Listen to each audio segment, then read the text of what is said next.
जय श्री गणेश दोस्तों, आपका हमारे YouTube चैनल में स्वागत है।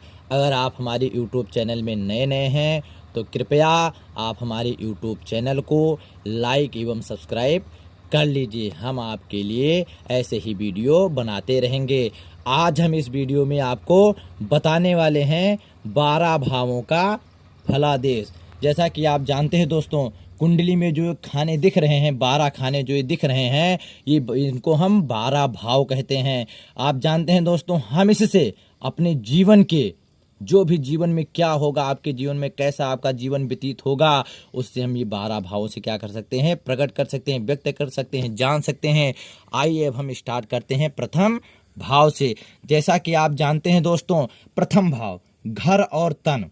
घर, आप अपने जीवन में मकान के ऊपर, घर के ऊपर कितना उन्नत प्राप्त कर सकेंगे अगर आपके कुंडली में प्रथम भाव में, ये प्रथम भाव को हम लग्न वाला भाव भी कहते हैं। अगर आपके लग्न भाव में कोई भी ग्रह हो, अगर वो अच्छा है तो आप अपने घर को, अपने मकान को, अपने बंगले को अच्छी तरह से बना सकेंगे और अपने जीवन को, यानी तन का मतलब होता है अपने शरीर को, आपकी शरीर कैसी होगी, सुंदर होगी और कैसा उसका पराक्रम होगा, वो हम प्रथम भाव से व्यक्त कर सकते हैं। जैसा कि आप जानते हैं दोस्तों, हम प्रथम भाव से अपने घर और तन के बारे में जान सकते हैं। अब आइए हम दूसरे भाव के बारे में जानते हैं। जैसा कि आप देख रहे हैं दोस्तों कि हमने यहाँ पर लिख रखा है धन, कुटुंब और बंधु। यानी आप अपने जीवन में, दूसरे भाव से हम जान सकते हैं कि आप अपने जीवन में कितना धन संचय करेंगे। कुटुंब और बंधु, आपकी कुटुंब जन यानी आपके रिश्तेदार जो भी हैं, नातेदार या आपका कुटुंब जो भी है, और बंधु यानी भाई, आपके जीवन में आप कितना धन संचय करेंगे और आपके कुटुंब लोग उसमें कितना साथ देंगे, भाई लोग कितना साथ देंगे आपका, वो हम द्वितीय भाव से प्रकट कर सकते हैं। अब आइए हम आते हैं कुंडली के तृतीय भाव में। जैसा कि आप जानते हैं दोस्तों, तीसरे भाव में हम जान सकते हैं भाई बहन और पराक्रम। हम तृतीय भाव से जान सकते हैं कि आपके भाई बहन और पराक्रम, अपने अपने जीवन में आप भाई और बहन से कितना सहयोग प्राप्त कर सकते हैं और आपका पराक्रम कैसा होगा, वो हम तृतीय भाव से प्रकट कर सकते हैं। अब आइए आते हैं हम चतुर्थ भाव के। कुंडली का चतुर्थ भाव माना जाता है। अगर आपके चतुर्थ भाव में कोई भी ग्रह बैठा है, अगर वो ग्रह आपका अच्छा है, तो आप जान लीजिएगा दोस्तों कि आप अपने जीवन में माता और भूमि सुख, यानी अपनी माँ का अधिक सुख प्राप्त करेंगे। भूमि सुख, या अपने जीवन में भूमि का भी सुख प्राप्त करेंगे। आपके पास अगर कितनी जमीन जायदाद होगी, आप कितनी जमीन जायदाद अपने जीवन में खरीद सकते हैं, वो हम क्या करेंगे, चतुर्थ भाव से प्रकट करते हैं। अब आइए हम आते हैं पांचवें भाव में। जैसा कि आप जानते हैं दोस्तों, ये कुंडली का सबसे इम्पोर्टेंट भाव माना जाता है, जिसमें है विद्या और संतान। जैसा कि आप जानते हैं दोस्तों कि आपके कुंडली में पांचवें भाव में कोई भी ग्रह बैठा है, बस वो ग्रह पापी नहीं होना चाहिए, आपका ग्रह अच्छा होना चाहिए। अगर आपका ग्रह अच्छा है तो आप अपने जीवन में विद्या और संतान, यानी आपके जीवन में विद्या भी, आप विद्या में बहुत आगे जाएंगे, आपके जीवन में अधिक विद्या आप प्राप्त कर सकेंगे। संतान, आपके जीवन में अच्छी संतान प्राप्त होगी। आपकी संतान कैसी होगी, आप कैसी विद्या ग्रहण करेंगे, वो हम पांचवें भाव से जान सकते हैं। उसके बाद में आता है कुंडली का छठवां भाव। जैसा कि आप जानते हैं दोस्तों, ये कुंडली का छठा भाव माना जाता है शत्रु और रोग। हमने यहाँ पर लिख रखा है शत्रु और रोग। जैसा कि आप जानते हैं दोस्तों, शत्रु और रोग, आपका शत्रु आपसे प्रबल होगा या निर्बल होगा। अगर आपके ग्रह छठे भाव में कोई भी ग्रह बैठा, अगर वो ग्रह आपका निर्बल है तो आपका शत्रु आपसे निर्बल रहेगा, आपका रोग आपका कुछ नहीं। अगर आपका ग्रह यहाँ पर प्रबल है, कोई भी ग्रह प्रबल है, अच्छा भी है, तो आपका शत्रु आपका नहीं, कुछ भी नहीं बिगाड़ सकता है, आपका रोग कुछ नहीं कर सकता। और इससे हम अपने शत्रु के बारे में भी जान सकते हैं, अपने रोग के बारे में जान सकते हैं और अपने रोग का निवारण भी इस छठे भाव से जान सकते हैं। जैसा कि आप जानते हैं दोस्तों, ये कुंडली का सप्तम भाव माना जाता है स्त्री और रोजगार। जैसे हमने यहाँ पर लिख रखा है दोस्तों, स्त्री और रोजगार। आप जानते हैं कि हम सप्तम भाव से स्त्री और रोजगार, स्त्री यानी कि अपनी पत्नी से कितना साथ पाएंगे, और आपका रोजगार जो है, जो आप अपने क्रय विक्रय अपने जीवन में करते हैं, कैसा भी रोजगार हो वो आपके जीवन में कैसा होगा, आपकी स्त्री कैसी होगी, आपके जीवन में रोजगार में कितनी बढ़ोतरी करोगे, ये हम क्या करेंगे सप्तम भाव से देखेंगे। उसके बाद में आता है कुंडली का 8वां भाव। जैसा कि आप जानते हैं दोस्तों, इसमें हमने लिख रखा है मृत्यु और आयु।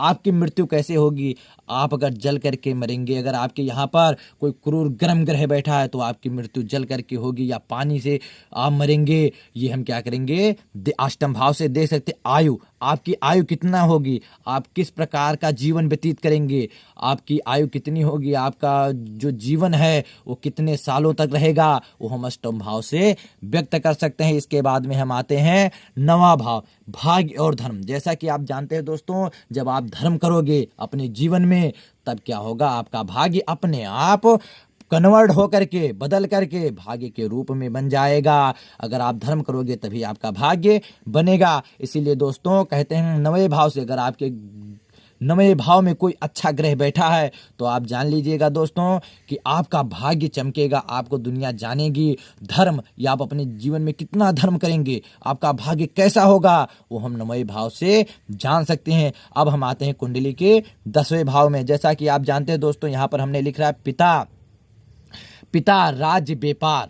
यहाँ पर हमने लिख रखा है पिता राज्य और व्यापार। जैसा कि आप जानते हैं दोस्तों, आप अपने जीवन में अगर यहाँ पर कोई आपका अच्छा ग्रह बैठा है तो जान लीजिएगा दोस्तों कि आप अपने पिता से ज़्यादा सहयोग पाएंगे।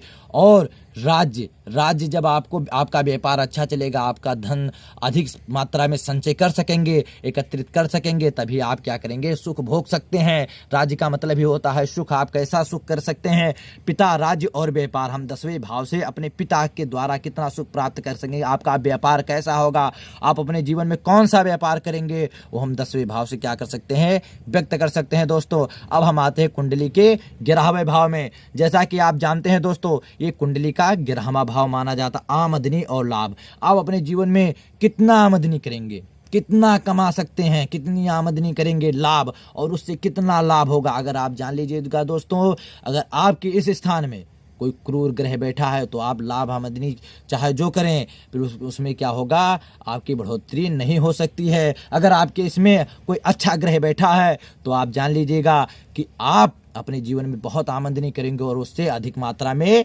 लाभ प्राप्त कर सकते हैं। अब आइए हम आते हैं कुंडली के आखिरी भाव में, 12वें भाव। ये क्या माना जाता है, कुंडली का आखिरी भाव माना जाता है। इसको हम लिख रखे हैं कि यहाँ से हम देख सकते हैं खर्च, बाहरी संबंध। जैसा कि आप जानते हैं दोस्तों कि हम 12वें भाव से देख सकते हैं कि आप अपने जीवन में कितना खर्च करेंगे। आप अपने जीवन में जो रुपए का है, किसी चीज़ का है, टाइम का है, कोई भी खर्च हो, आप अपने जीवन में कितना करेंगे। और बाहरी संबंध, आपके बाहर के लोगों को कोई भी हो, कैसा उनसे संबंध रखेंगे, वो हम क्या करेंगे बाहरी यानी 12वें भाव से बाहरी संबंध खर्च को व्यक्त कर सकते हैं, जान सकते हैं।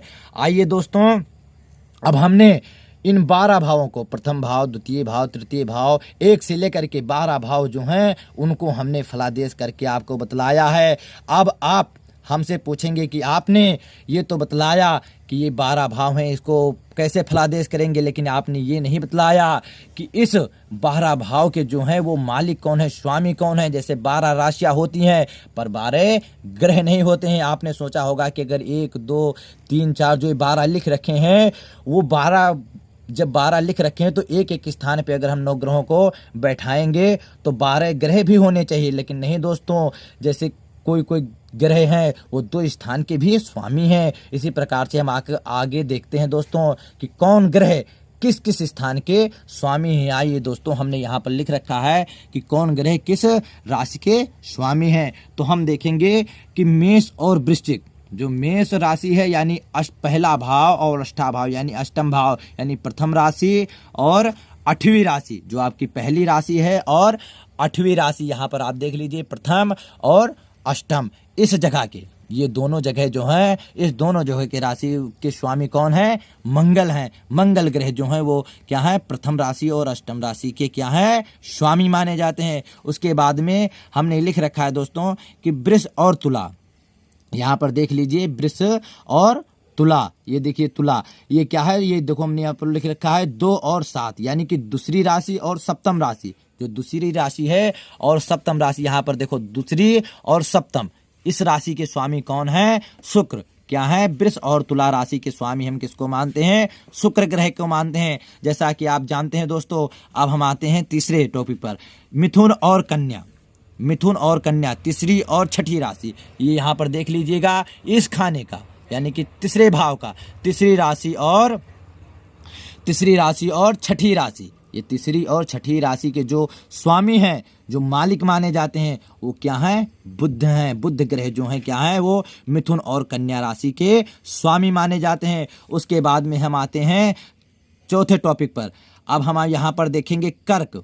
ये यहाँ पर एक ही लिख रखा है, देखो हमने यहाँ पर 4 लिखा हुआ है। ये चौथे भाव को, यानी कि आप ये जो माता भूमि सुख का ये जो चौथा भाव है, इसके स्वामी हम चंद्रमा को मानते हैं। इस राशि, चौथे राशि को हम कर्क राशि के नाम से जानते हैं दोस्तों।